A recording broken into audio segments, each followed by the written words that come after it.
There is new body cam footage from Durham police showing officers capturing that escaped kangaroo. Faiza Amin is standing by at the Oshawa Zoo. Faiza, break it down for us. What are we seeing in this video? Well, Melissa, first things first, we need to talk about how we got this body cam footage that was released by police.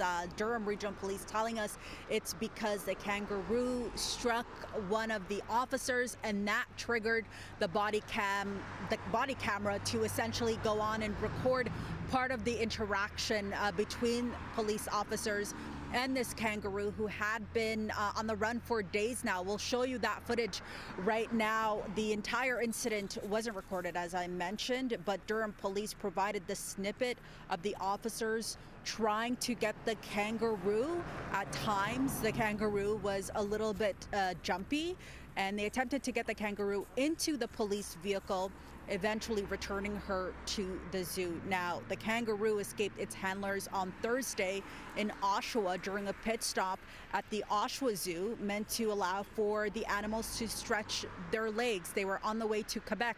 The Oshawa Zoo telling us that they were only acting as a hotel in this situation, that they were not involved in transporting the kangaroo or any of the animals on this day. The 4-year-old kangaroo, we do not know their name yet, was captured on the side of the road hopping along. It's unclear where the kangaroo was heading to at this point. The incident, though, has garnered some criticism, including from animal rights advocates. The Oshawa Petting Zoo has responded to that criticism. Here's more from the head keeper, who says they were not involved in the handling of the kangaroo, and as I mentioned, they just served as a hotel for the night. She is doing great now. She is relaxed and has got a belly full of food and lots of fresh water and bedding, and she's very happy to be back in a nice warm place. You know, just because we're not an affiliate of CASA doesn't mean that our animals are treated terribly at all. We do everything in our power to make sure that they are kept in great conditions, because, you know, we love animals.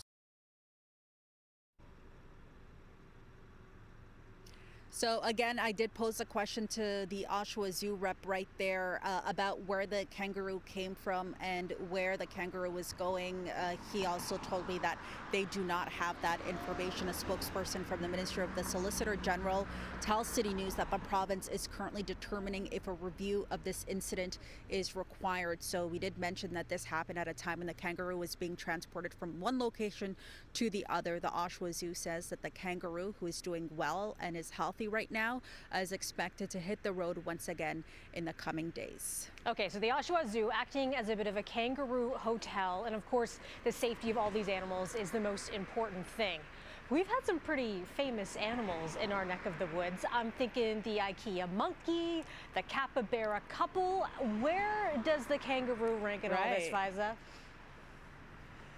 Listen, I think it's up there. Once, you know, I pulled up to speak and do this interview with Cameron, you know, I asked him, I said, how are you doing? And he said, it's been nonstop. If you look and do a search of this on the internet, you see that this information and this story is worldwide, and it's been picked up by international media. And another note for you too, we've been using the name Nathan. The assumption was that this was a male kangaroo, and I asked Cameron about that. He said that they never released that information, that it was the interwebs that came up with the name Nathan, and they went with it. But the Durham Regional Police are proposing their own name. They're saying that they want to combine the names of the two officers who responded to the kangaroo initially. So we'll have more on this tonight on City News at 5 and 6. Asking those tough questions, Faiza. I appreciate it. We'll check in with you a little bit later on. Faiza Amin bringing us the latest on this escaped kangaroo, safe and sound.